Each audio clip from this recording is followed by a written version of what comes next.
ஆலயத்தின் சிவாச்சாரிய பெருமக்களுக்கும் இன்றைய விழா உபயோகாரர்களுக்கும் மற்றும் அன்னையினுடைய விழா அடியவர்கள் அனைவருக்கும் எனது வணக்கங்கள்.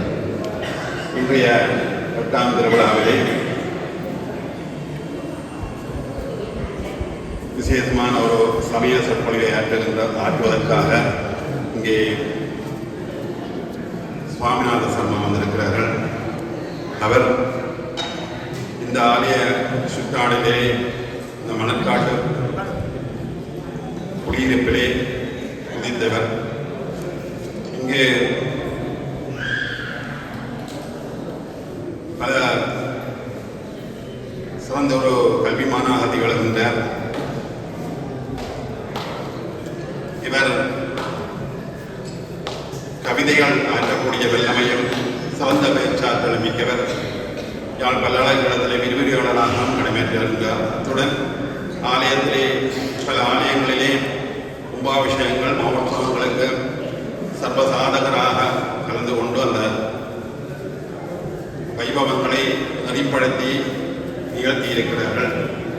அவர்கள் இன்றைய தினம் அன்னையுடைய ஆலயத்திலே ஒரு உரையை நிகழ்த்துவதற்காக ஆலய உபயோகர்களுடைய வேண்டுகோளின் பேரிலே இன்றைய தினம் வந்திருக்கிறார்கள். அவர்களுடைய சொற்பொழிவினை கேட்குமாறு உங்களை என்னுடையும் என்பதையும் கேட்டுக்கொள்கிறோம்.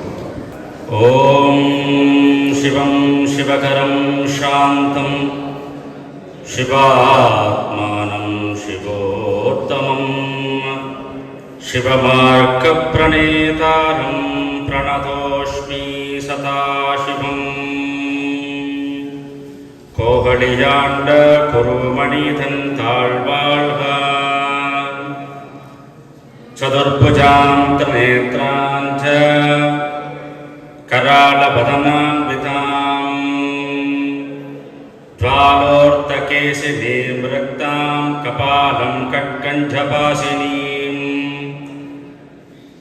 डमरुं धारयन्तीं तां पद्मपीठोपरिस्थितां शयनं भावपादन्दोलम्बितं सव्यपातकम् कृष्णवर्णसमायुक्तां नाखाभरणभूषितां ताडङ्गदक्षिणे कर्णे भामकार्णञ्चलम्बितां सर्वाभरणभूष्याञ्च प्रभामण्डलमध्यगाम् एवं ध्यात्वा विशेषेण महामारीं प्रपूजयेत्.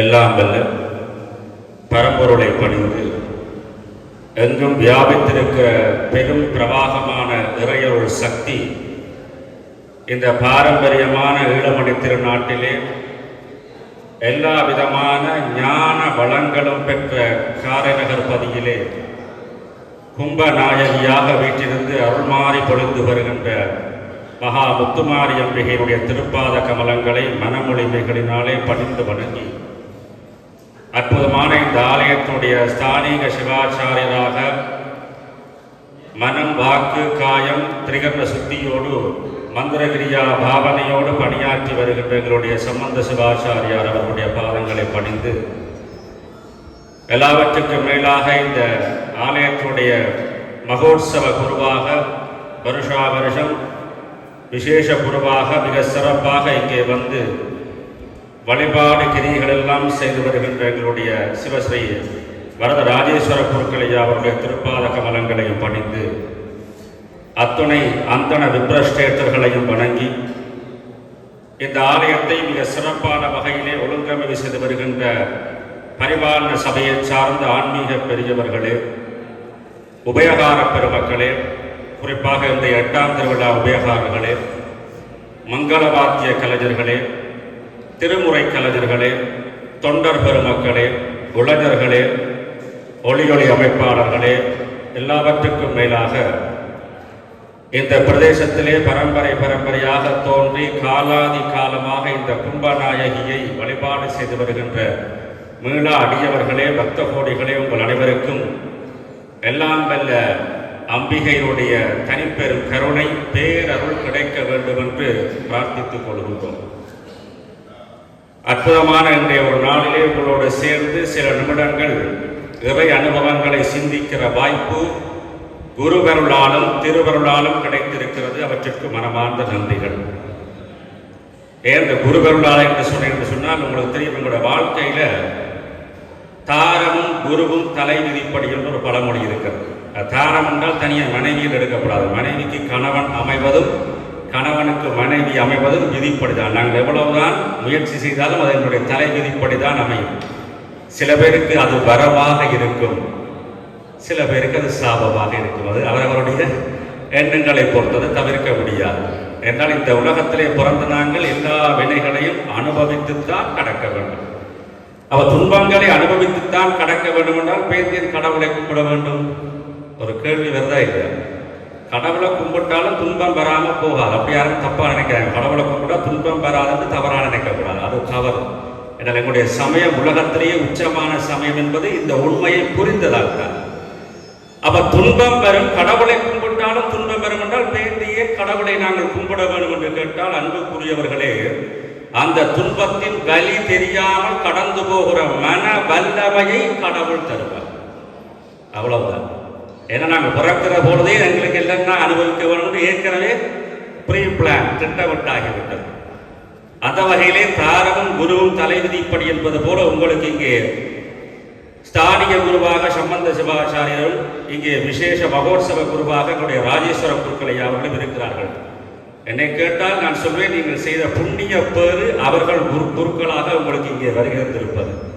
எங்களுடைய ராஜேஸ்வர குருக்களை அவர்களை பார்த்தீங்கன்றால் என்னுடைய சித்தரைக்கு என்னுடைய அனுபவத்தை கட்டிய வரைக்கும் மிக கிரமமாக நியமமாக சரியாக பொறுமையாக அந்த கிரியைகளை எல்லாம் மாற்ற வேண்டும் என்கின்ற அந்த பெரும் மன தைரியத்தோடு, என்றால் அது தைரியம் இல்லாமல் செய்ய முடியாது. பக்கத்தில் இன்னொரு செயல்பாடை பார்க்கணுன்னே மனம் குழம்பிடும். எல்லாரும் மனிதர்கள் தானே. எனவே அவற்றையெல்லாம் கடந்து மனத்தைரியத்தோடும் நேர்மையோடும் செய்யக்கூடிய ஒரு சிறந்த குருவாக இன்றைக்கு எங்களுடைய இலங்கை திருநாட்டிலே அவர் விளங்குகிறார். பல புலம்பெயர் நாடுகளில் பணி செய்து கொண்டிருக்கிறார். எனவே அத்தகைய ஒருவர் இங்கே குருவாக வந்து மகோத்சவத்தை நிகழ்த்துகிறார். அவருடைய கைகளினாலே நீங்கள் விபூதி பிரசாதத்தை பெறுகிறீர்கள் என்றால் அது நீங்கள் செய்த புண்ணியத்தின் பேறுதான். எனவேதான் இந்த குருவருளாகவும் திருவருளாகவும் இன்றைக்கு நாங்கள் இங்கே சில நிமிடங்கள் சிந்திக்கிற வாய்ப்பு கிடைத்திருக்கிறது. சில பேர் கேட்பார்கள், ஆலயத்திலே வழிபாடு நடக்கிறது, பூசைகள் நடக்கிறதானே, ஏன் இந்த இருந்து பிரசங்கங்களை வச்சு எல்லாம் செய்து கொண்டிருப்பதெல்லாம் அவசியமா தேவையா என்று கேட்பார்கள். அன்புக்குரியவர்களை நான் மீண்டும் சொல்லுவேன், உலகத்திலேயே எங்களுடைய சமயத்தை போல வேறு எந்த சமயம் உலகத்திலே இருந்தது கிடையாது. ஏனென்று கேட்டால் நாங்கள் என்ன நினைக்கிறோம் என்றால், கடவுளின் உருவத்தை பார்த்து வடிவாக கவனிச்சுக்கோங்க, கதை தெளிவாக கேட்குதானே, கடவுளுடைய உருவத்தை பார்த்து அவருக்கு அபிஷேகம் அலங்காரம் செய்து தீபாராதனை செய்து நைவேத்தியம் செய்வது மட்டும்தான் பூசை என்று யாரும் தவறாக நினைக்கப்படாது. அது மட்டும் இறைவனுக்கான பூசை என்று எங்களுடைய சமயத்திலே சொல்லப்படவில்லை. இன்னும் தெளிவாக சொல்வதென்றால், வெளியிலே இருக்கிற ஒரு மரக்கன்றுக்கு, சாதாரணமாக ஒரு பத்தையிலே இருக்கிற மரக்கன்றுக்கு அல்லது ஒரு பனைக்கோ ஏதோ ஒன்றுக்கோ நாங்கள் கடவுளின் பெயரால் சொல்லி தண்ணீர் ஊற்றினாலும் அதுவும் பூசை தான். நான் சொல்றது விளங்குதா? ஏனென்றால் கடவுள் எல்லாரும் இருக்கிறார் என்று படிக்கிறோம் இல்லையா? எங்கும் கடவுள் இருக்கிறார் என்றால் எங்கு நல்லது செய்தாலும் அது கடவுளுக்கான பூசை தான். இதில் ஏதாவது மாற்று கருத்து இருக்க முடியுமா? ஏன் நான் இந்த இடத்திலே சொல்ல விரும்புகிறேன் என்றால், ஞான நூல்தனை கேட்டல், கேட்பித்தல், நட்பொருளை கேட்டல், ஈனமிலா அப்பொருளை சிந்தித்தல், இவை அனைத்தும் இறைவனை அடைவிக்கும் எழில் ஞான பூசை என்று எங்களுடைய சைவ மரபிலே, சைவ சித்தாந்தத்திலே, சிவஞான சித்தியாரிலே அருணகிரி சிவாச்சாரியார் பாடியிருக்கிறார். அப்ப ஞான நூல்களை, நல்ல புத்தகங்களை, அதுக்கான கதை புத்தகங்கள் படிக்கிறது சொல்லல, நல்ல புத்தகங்களை படிப்பது, நல்ல செய்திகளை பார்ப்பது. இன்றைக்கு தொலைபேசி வந்திருக்கிற தொலைபேசியில் நாங்கள் என்னென்னவெல்லாம் பார்க்கிறோம். ஆனால் 1000 நல்ல விஷயங்களை படிக்க முடியும். அதில் வாய்ப்பு இருக்கிறது, இருக்கா இல்லையா? அப்ப போன் பார்க்கறது தவறான விஷயம் இல்லை. போனுக்குள்ள என்ன பார்க்கிறார் என்பதுதான் நீங்க கவனிக்கணும். யாராவது போன் பார்த்தோம்னா நாங்கள் எடுத்தோட பிள்ளையா நினைக்கப்படாது. இப்பெல்லாம் சில பேர் அப்படித்தான். இப்போ முந்திலாம் பார்த்தால் தனியா வீதியில யாராவது கழித்து கொண்டு போனால் அவர்களை நாங்கள் சொல்லுகிற வார்த்தை வேறு. நான் ஆலயத்திலே சொல்ல விரும்பவில்லை. ரோட்டால ஒருத்தர் தனியா தண்டபாட்டில் கழிச்சு கொண்டு போனா அவருக்கு நாங்கள் சொல்லுகிற வார்த்தை வேறு. இன்றைக்கு அப்படி சொல்ல முடியல. இரண்டாவது சிலவங்களை இயர்போனை வச்சிருப்பாங்க, அல்லது வைஃபைலையோ ஏதோ ஒன்றுல ப்ளூடூத்லேயே அவர் ஃபோன் காய்ச்சி கொண்டு தான் போவார், தனியாக தான் போவார். எங்களுக்கு பார்க்க தனியாக காய்ச்சி கொண்டு போகிற மாதிரி இருக்கு, அவர் இன்னொரு தான் காய்ச்சி கொண்டு. அப்போ இப்போ நாங்கள் பிழையாக சொல்ல முடியாது. அப்போ காலங்கள் மாற மாற எங்கள் நடவடிக்கைகளில் உள்ள சரிபிழை மாற்றம் அடைகிறது. அப்போ ஏன் சொல்ல வருகிறேன் என்றால், அப்போ அந்த வகையிலே எங்களுடைய வழிபாட்டு முறையை பொறுத்த வரைக்கும் நாங்கள் எல்லா விதமாகவும் இறைவனை நினைத்து செய்கிற பொழுது அது இறைவனுக்கான வழிபாடாக இருக்கிறது. எனவே நல்ல புத்தகங்களை வாசித்தல், தொலைபேசியில நல்ல விஷயங்களை, அதான் நல்ல விஷயம் என்று சொல்வது ரெண்டு நீங்கள் கவனிக்க வேண்டும். ஒன்று, இந்த உலகத்தில் நாங்கள் படிக்கிற கல்வி அறிவு எல்லாமே எங்களுடைய தேவைக்கான கல்வின்னு ஒன்று இருக்குது. அது லௌகீக கல்வி என்று சொல்வோம். அது பொருளாதாரத்துக்காக அல்லது பதவிக்காக அந்தஸ்துக்காக இல்லை சில பேர் பேர்கோளுக்காக கூட படிக்கிறார்கள் நினைக்கிறேன். அப்படி சாதாரண படிப்புகள் அத்தனையும் எங்களுடைய வாழ்வுக்கான, எங்களுடைய என்பது இந்த பிறப்பு வாழ்வுக்கான, ஆன்மாவினுடைய வாழ்வுக்கான கல்வி என்பது அது ஞானம். ரெண்டு விதமான கல்வி இருக்கிறது. எனவே நாங்கள் படிப்பு என்று சொன்னாலும் ரெண்டு விதமா பார்க்க வேண்டும். அப்ப நாங்கள் அதை தொலைபேசியிலே படிக்கலாம். அப்ப நல்ல நூல்களை வாசிப்பதும் தொலைபேசியிலே நல்ல செய்திகளை பார்ப்பதும் அதுபோல அவற்றை பிறருக்கு சொல்வதும் சொல்கிற பொழுது இருந்து கேட்பதும் எல்லாமே என்னவாம்? இறைவனை அடைவிக்கும் எழில் ஞான பூசை. அப்ப நீங்கள் இப்பொழுது நீங்கள் இங்கே இருக்கிறீர்கள், நீங்க சும்மா இருக்கிறீர்கள், நீங்களும் பூசை செய்து கொண்டுதான் இருக்கிறீர்கள். அதை தயவு செய்து புரிந்து கொள்ளுங்கள். நீங்க நினைக்கப்பட ஐயா பூசையில நாங்க பார்த்து கொண்டிருக்கோம், அப்படி கிடையாது. எங்களுடைய சமய வழிபாட்டிலே பூஜை நிகழ்கிற பொழுது அந்த பூசை நடக்க மனசார நீங்கள் அங்கே ஒன்று இருந்தீர்கள் என்றால் நீங்களும் பூசை செய்தவர்கள் தான், செய்து கொண்டிருப்பவர்கள் தான். அதனாலதான் குறுக்க வரக்க ஓடி தெரியா இங்க பூசை நடக்க என்ன சொல்றால் மற்றவர் பூசை செய்ய நாங்கள் குழப்பக்கூடாது. ஐயா மட்டும் உள்ள பூசை கிடையாது. அப்ப இறைவனை பற்றி சிந்திக்கிற எல்லா தருணங்களும் இறைவனை அடைவிக்கின்ற எழில்ஞான பூசை என்றால் இங்கே சொற்பொழிவு நடக்கிறது என்றால் இது வெறும் பேச்சு கிடையாது. நாங்கள் வேற கூட்டங்களிலே பேசுகிற கவியரங்கங்களோ அரசியல் பேச்சுக்களோ இல்லை. இது நடக்குது, இங்கே பேசிக் கொண்டிருப்பது பூசை தான் நடக்குது. அதை தயவு செய்து நீங்கள் புரிந்து கொள்ள வேண்டும். எனவே இறைவனை பற்றி சிந்திக்கிற எல்லாமே பூசைக்குரியதாக இருக்கிறது. இறைவனுக்கு செலவழிக்கிற அத்தனை பணமும் பூசனைக்குரிய பணமாக இருக்கிறது. சில பேர் சொல்வாங்க ஆடம்பரமாக, சில இடத்துல அபரிமிதமாக இருக்கலாம். ஆனால் எல்லாம் இறைவனுக்காகத்தான் செய்யப்படுகிறது என்றால் அதை நாங்கள் பொறுத்து கொள்ள வேண்டும். அதுபோல சமூகத்துக்கு நாங்கள் இறைவன் பெயரால் செய்வோம். நினைக்கிறேன் இங்கே இந்த ஆலயத்தில் நடைபெற்றுக் கொண்டிருக்கிறது, அப்படியான பணிகளும் இங்கே நடைபெற்றுக் கொண்டிருக்கிறது. எனவே இறைவனின் பெயரால் நாங்கள் எதை செய்தாலும் அது இறை வழிபாட்டுக்குரியது என்பதை முதலிலே மனதிலே வைத்துக் கொள்ளுங்கள். ஏன் நான் இதை சொல்ல வருகிறேன் என்றால், இன்றைக்கெல்லாம் எங்களுடைய சமகால உலக போக்கில் மனிதர்கள் சுதந்திரமானவர்கள். எல்லாம் பெற்றோர்களை கேட்டால் கடைபி சொல்லணும், எல்லாம் சுதந்திரம், அவன் சுதந்திரம், பிள்ளைகள் சுதந்திரமானவர்கள், அவர்களுடைய வாழ்க்கை அவரை பார்த்துக் கொள்ளட்டும், நாங்கள் இதை குறுக்கீடு செய்யப்படாது. இதெல்லாம் இப்போ பேசுகிற ஒரு நாகரீக உலகம் வந்திருக்கிறது. அன்புக்குரியவர்களை தயவு செய்து நான் இப்படி சொல்வதற்காக நீங்கள் மன்னித்துக் கொள்ளுங்கள். பூரண சுதந்திரமானவர்கள் என்று இங்கே யாரும் கிடையாது. அவருடைய வாழ்க்கை, அவருடைய விஷயங்களை அவரை தீர்மானிப்பதற்கான சுதந்திரம் இருக்கிறது. ஆனால் அது மற்றவரை பாதிக்காத வகையிலே இருக்க வேண்டும். எந்த சுதந்திரமாகவும் இருக்கலாம். இன்றைக்கு நாங்கள் அதை பற்றி யோசிப்பதில்லை. இன்னொருவருடைய மனதை நோகடித்து நான் சுதந்திரமாக இருப்பேன் என்றால் அது சுதந்திரம் கிடையாது. நான் சொல்லுவேன், அதுக்காக எல்லாரையும் திருப்திப்படுத்தி வாழ முடியாது. ஆனால் அதான் சொல்லுவாங்க, அரசியலிலே சொல்லுகிறவர்கள் சொல்வார்கள், உங்களுக்கு பூர்ண சுதந்திரம் இருக்கிறது. என்ன சுதந்திரம்? வீதியிலே நடமாட பூர்ண சுதந்திரம் இருக்கிறது. இது அரசியல் இருக்குது. வீதியிலே நடமாட எனக்கு பூர்ண சுதந்திரம் இருக்கிறதுக்காக நான் கையை நீட்டிக்கும் நடந்து போகலாம், அது பிழை இல்லை. எனக்கு உரிமை இருக்கு, வீதி பொதுவானது, நான் தான் நடக்கிறேன், கையை நீட்டி போகலாம். அப்படி நடந்து கையை வீசி போய்ங்க மற்றவன் மூக்குல நான் தட்டப்படாது. அப்படி தட்டினால் அது சுதந்திரம் கிடையாது தானே. அப்ப என்னுடைய சுதந்திரத்திற்கு ஒரு மட்டுப்பட்ட அளவு இருக்கிறது. அப்ப நான் ஏன் சொல்கிறேன் என்றால், இன்றைக்கு எங்களுடைய தலைமுறை அல்லது அடுத்த தலைமுறை இவர்கள் எல்லாருமே ஏதோ சுதந்திரம் என்றால் மற்றவருடைய சுதந்திரத்துக்குள்ளே தலையிடுவது மாதிரியும், இப்படித்தான் வாழ வேண்டும் என்று நியமங்கள் சொன்னால் இது என்ன தலையீடு, நான் எப்படியும் வாழலாம் தான் என்று நினைப்பது, இது எல்லாம் சுதந்திரம் கிடையாது. ஏனென்றால் அப்படி வாழ வழிகிட்டீங்கன்றால் எங்களுடைய சமய வாழ்க்கை ஒழுங்கை அது பாதிக்கும். உங்களுடைய முன்னோர்கள் எப்படி வழிபட்டார்களோ அந்த ஒழுங்குதான் நாங்கள் போவோம். நாங்கள் எனக்கு பூசா தெரியும் அப்படி சொன்னால் என்னுடைய முன்னோர்கள் அத்தனை பேரும் தவறு செய்தவர்கள் என்று ஆகி விடுவார்கள். யோசிச்சு பாருங்க, எங்கட பழைய ஆட்கள் யாராவது கொலை செய்தவர்கள் சொல்ல முடியுமா?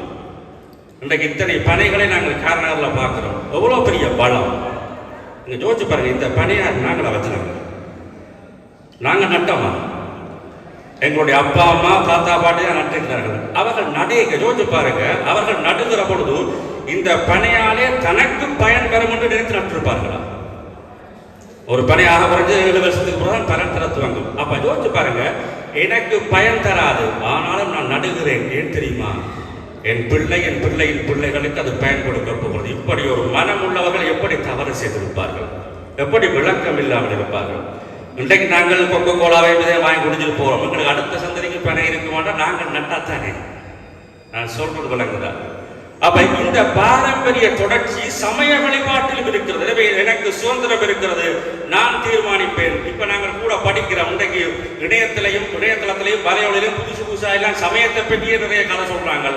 நம்ப முடியாம சொல்றாங்க. அது சரி என்றாங்க, இது பிழை என்றாங்க. எதை நம்புறது தெரியாமல் நான் கணக்க படிச்சு கடைசியா கோயிலுக்கு வழியெல்லாம் கனவே நிற்கிறேன்.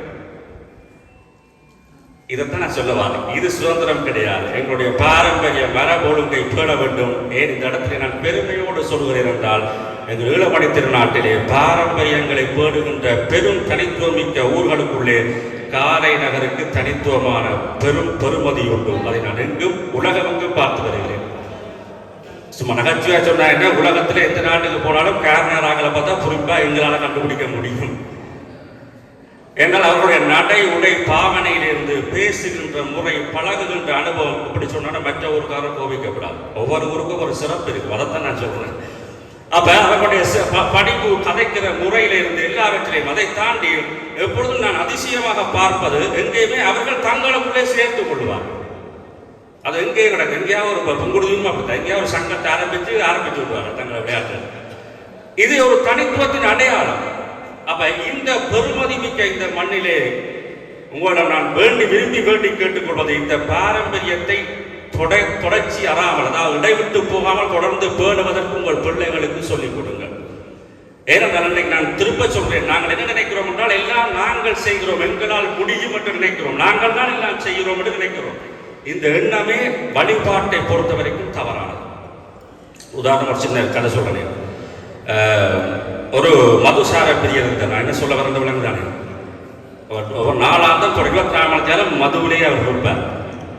ஒரு நாள் இந்த போதையில இரவு நடந்து போறார். போய்க்க பாதையை விட்டு மாறி ஒரு காணிக்கு போய், காணியில இருக்கிற கிணத்து கட்டிருக்கு தானே, அந்த கிணத்து கட்டில போய் தடக்கப்பட்டு விழுந்து போனார். சின்ன கட்டு தடக்கப்பட்டு விழுந்து போனார். கீழே குப்புற விழுந்து போனார். குப்புற விழுந்து போட்டு தான் பார்த்தார். என்னென்னு பார்த்தா அந்த கிணத்துக்குள்ள ஒரு பௌர்ணமி நாள் தான் அவர் விழுந்தவர். கிணத்துக்குள்ள நிலா தெரியுது. கிணத்துக்குள்ள நிலா தெரிஞ்சவொடனே கொஞ்சம் நிற போதையில பார்க்க கிணறு விளங்கிட்டு பார்த்தா கிணத்துக்குள்ள நிலா. ஐயோ, ஆறா கிணத்துக்குள்ள நிலாவை விழுத்து போட்டாங்களே. ஏன் அவர் போதையில் இருக்கிறார். நான் சொல்றது விளங்குதா? எப்படி கிணத்துக்குள்ள நிலா விழுந்து போச்சு பதவி போட டக்குன்னு தடக்கி போட்டு பார்த்தா பக்கத்தில் ஒரு கயிறு கடந்து இந்த நிலாவை தூக்குறோம் பேர் போட்டு கிணத்துக்குள்ள கயிறை போட்டார்.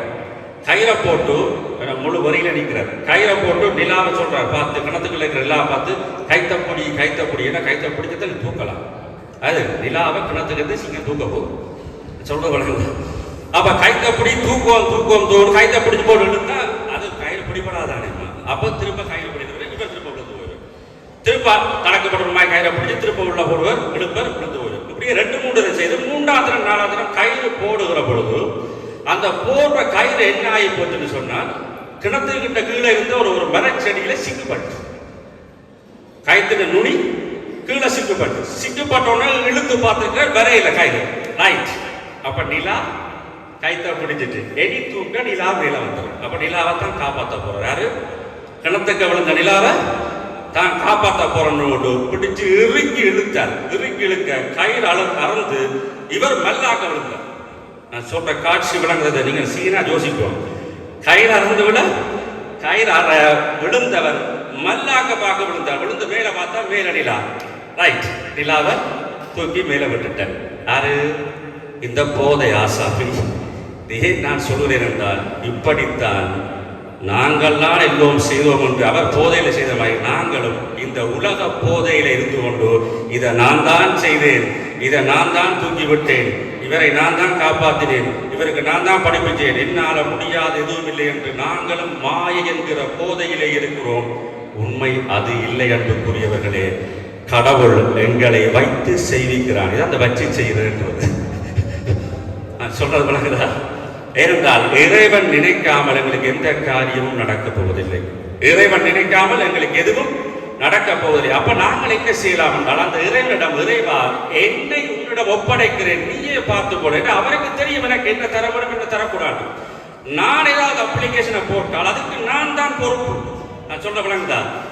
நான் ஏதாவது கடவுள்கிட்ட கேட்டால் அது கிடைத்தால் அதுக்கு நான் தான் பொறுப்பு. நான் தான் பொறுப்புண்டா அதுல வர இன்ப துன்பத்துக்கு நான் தான் பொறுப்பு. பேருந்து துன்பம் வந்தோட கடவுளை திட்டப்படாது. ஏன் கேட்டது நான் தானே. இப்ப விளங்குதா இந்த நுட்பம், சமய நுட்பம். அப்ப அதிலும் பார்க்க கடவுள்கிட்டயே விட்டுட்டால் எனக்கு என்ன தேவையோ அதை நீ தாங்க விட்டுட்டோம் என்றால் என்ன நடக்கும்? அவர் தான் பொறுப்பு. அதுக்கு போய் உரிமையோட கடவுளை திட்டான். நீ பார்த்த வேலையை பார்த்தியோ? ஏன்னா நாங்கள் அப்படி நினைக்கப்படாது. எங்களோட வழிபாட்டுல இந்த நாயன்மார்கள், சுந்தரர், சம்பந்தர், குறிப்பா நீங்கள் சுந்தரரை பார்த்தீங்கன்னா கடவுளை பேசாத வேலை இல்லை. ஒரு கட்டத்தில் பாருங்க, அவரை உதவி கேட்பார், கடவுள் செய்யணும் மீள அடிமை உனக்கே ஆளாய் பிறரை வேண்டாமே மூலாத்தி பொருள் அப்படி போட்டு நீ அங்கே உங்க மனுஷியோட நான் இங்கே கஷ்டப்படுறேன். யாரும் பேசுறேன்? சிவருமானுக்கு பேச்சு விடுது.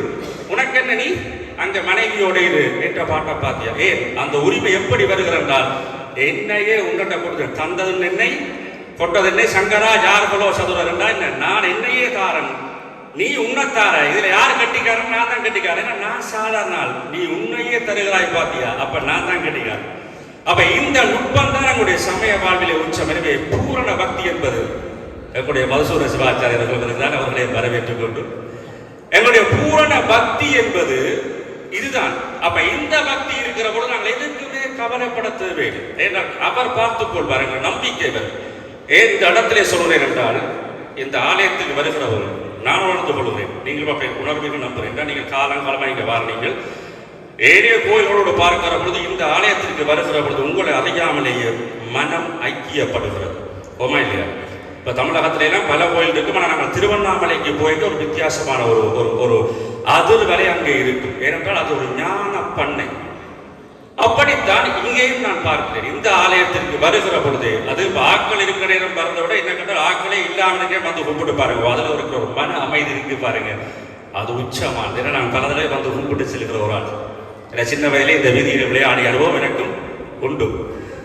அப்ப இந்த அற்புதம் எப்படி நிகழ்கிறது என்று நாங்கள் படித்த கல்வியை வைத்துக் கொண்டு ஆய்வு செய்து பார்க்கிறோம். இந்த மற்ற இடங்கள் எல்லா இடங்களும் சிறப்பு தான், அதில் மாற்றில்லை. ஆனால் ஒவ்வொரு இடத்துல ஒரு சிறப்பு இருக்கு. இங்கே வருகிற பொழுது என்ன சிறப்பு வருகிறது என்றால், என் அனுபவத்தை சொல்கிறேன், மனம் ஒருநிலைப்படுகிறது. இது பெரிய சாதனை பாருங்க. மனம் ஒருநிலைப்படுகிறது என்னென்றால் நிதானம் வருகிறது. நிதானம் வந்தால் ஒரு காலம் எந்த மனிதனும் பிழை செய்ய மாட்டான். நிதானம் தவறுகிற பொழுதுதான் பிழை வருகிறது. அப்ப நிதானம் எப்படி வருகிறது என்று ஆய்வோடு நாங்கள் பார்க்கிற பொழுது, பக்தியை நாங்கள் ஆய்வு செய்யலாம் இல்லையா? பார்க்கிற பொழுது அது ஒரு நுட்பம் நான் உணர்ந்து கொண்டேன். என்னுடைய சிற்றறிவு கட்டிய வரை இந்த ஆலயத்தில் இருக்க அம்பிகைக்கு கும்பநாயகி என்று பெயர் இருக்கிறது. எப்படி?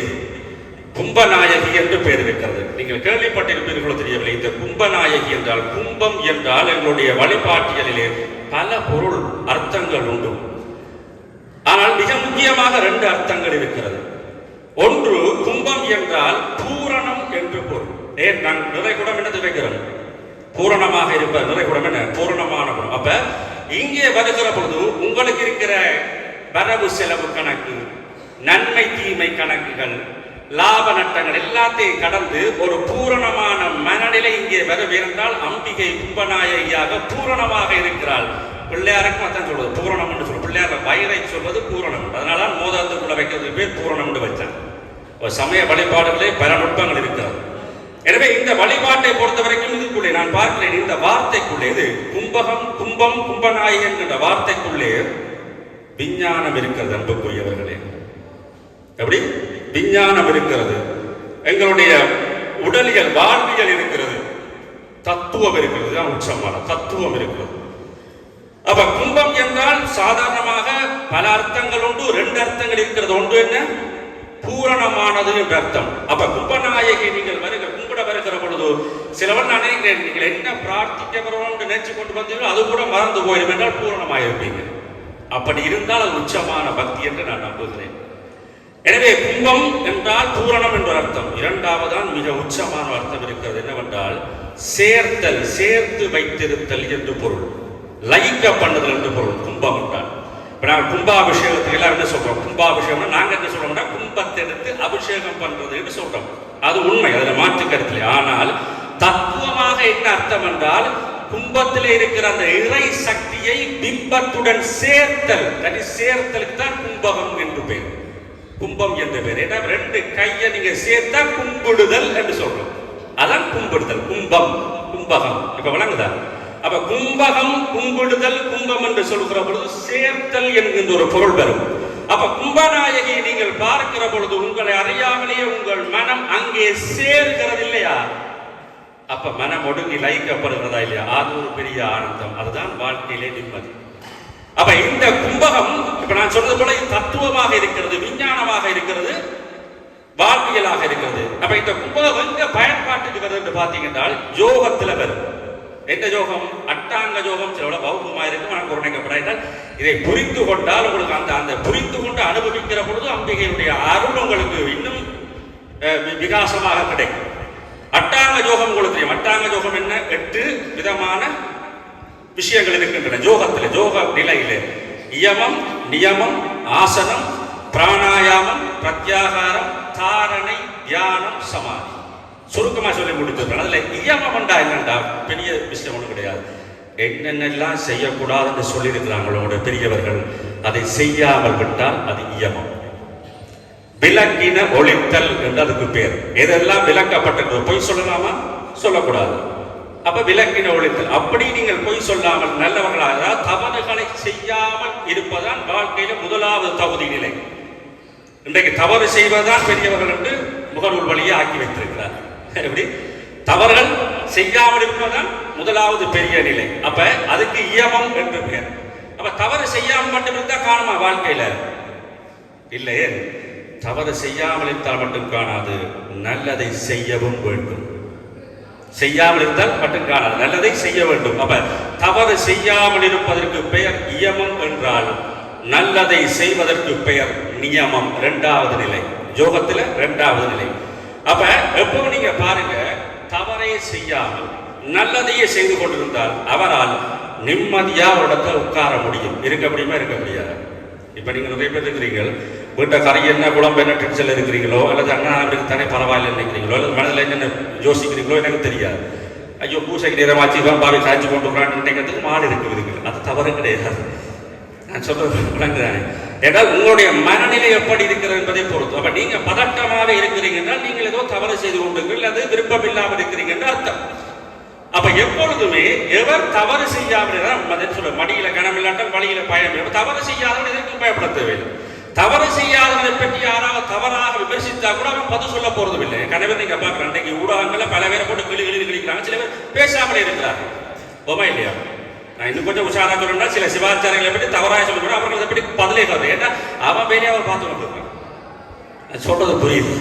இப்படி பல பேர் வைத்தியர்களை பற்றி யாரை பற்றி நான் கடவுளே விமர்சிக்கிறார்கள் தானே. ஓமா இல்லையா? எதை விமர்சி, எதை நாங்க விட்டு வச்சோம்? ஒன்றையுமே இல்லை. ஆனா நீங்க பாருங்க, பல பேர் பேசாமலே இருக்கிறாங்க. ஏன்னா அவன் வேலையை பார்த்து கொண்டிருக்காங்க. இது எந்த வேலை இல்லை, இதுக்கு பதில் சொல்றது எந்த வேலை இல்லை. ஒரு காலம் பதில் சொல்லும், சொல்லாட்டாலும் பரவாயில்ல, கடமையை செய்யும். இதுக்கு பேர் ஸ்தித பிரக்ஞன் என்று பெயர். அன்புக்குரியவர்கள், இதெல்லாம் பெரிய ஞானம். ஸ்தித பிரக்ஞன் என்றால் என்ன? என் கடமையை செய்கிறேன், என் மனச்சாட்சிக்கு நான் கற்ற கல்விக்கு தவறாக தெரியவில்லை. இனி அதே என்ற பிரச்சனை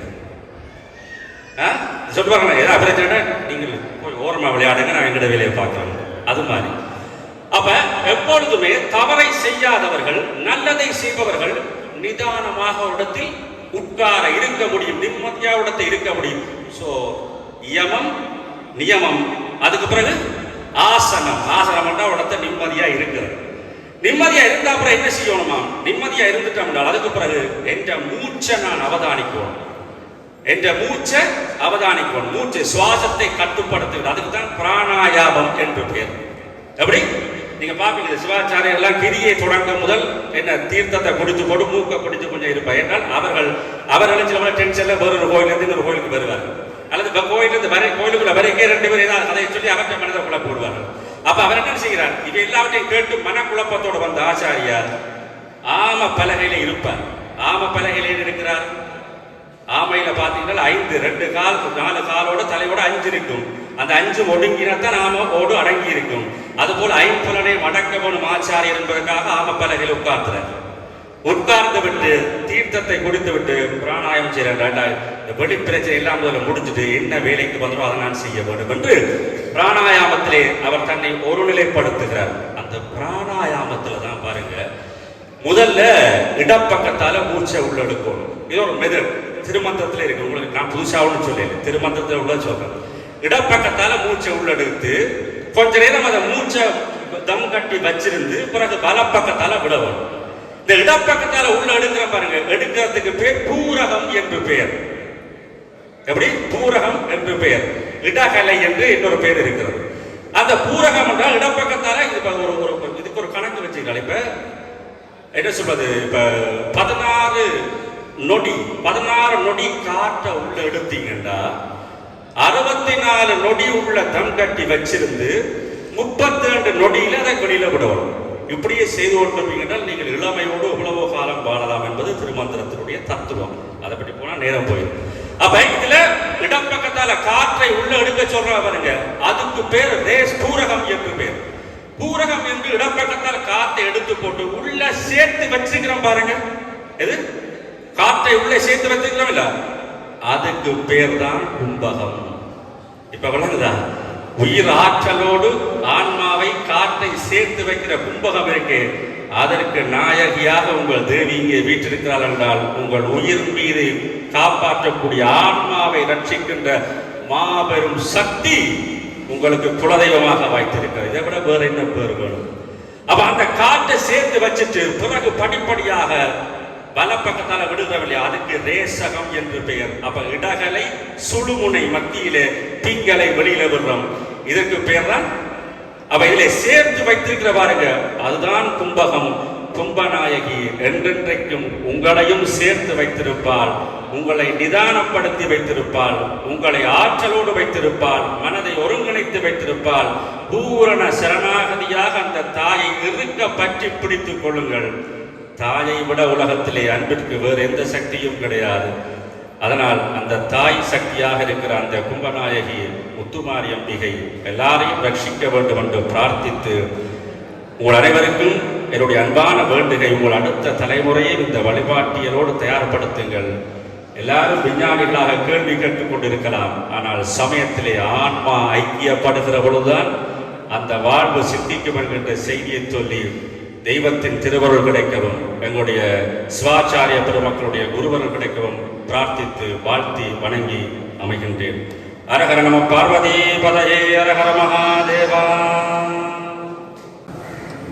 இன்றைய தினம் இந்த விழாவிலே எங்களுக்கு ஒரு அற்புதமான கருத்துக்களை எங்களுடைய குருக்கள் ஐயா அவர் தமிழிலும் சமயத்திலும் மிகுந்த ஆற்றலும் ஆளுமையும் மிக்கவர். எத்தனையோ நமது நாட்டில் மாத்திரமில்லை, வெளிநாடுகளிலும் சென்று பட்டிமன்றங்கள் கவியரங்கங்கள் எல்லாம் நடத்தியிருக்கிறார். கவிஞர் வீரா என்று சொல்லி நீங்கள் அறிந்திருப்பீர்கள் நான் நினைக்கிறேன். அந்த கவிஞர் வீரா இந்த குருக்களை அவர்கள் தான். அவருடைய இன்றைய தினத்திலே எங்களுக்கு ஒரு அற்புதமான கருத்தினை தந்திருக்கிறார்கள். எல்லோரும் கும்பநாயகி என்றால் இந்த ஆலயத்திலே ஆதியிலே கும்பத்தை வைத்து வழிபட்டபடியினாலே அந்த கும்பநாயகி என்ற பெயர் வந்தது என்று சொல்லித்தான் நாங்கள் அறிந்திருக்கின்றோம். ஆனால் அன்றைய தினம் இந்த கும்பநாயகி அவர் நிறைய கருத்துக்களையும் அறிந்திராத புதிய தத்துவங்களையும் எங்களுக்கு தந்திருக்கின்றார். இந்த வகையிலே இன்றைய தினம் இந்த அருமையான கருத்தினை தந்த குருக்களையா அவர்களுக்கு என அன்பான நன்றிகளையும் வாழ்த்துக்களையும் தெரிவித்து அமைகின்றோம். கரகர பார்வதி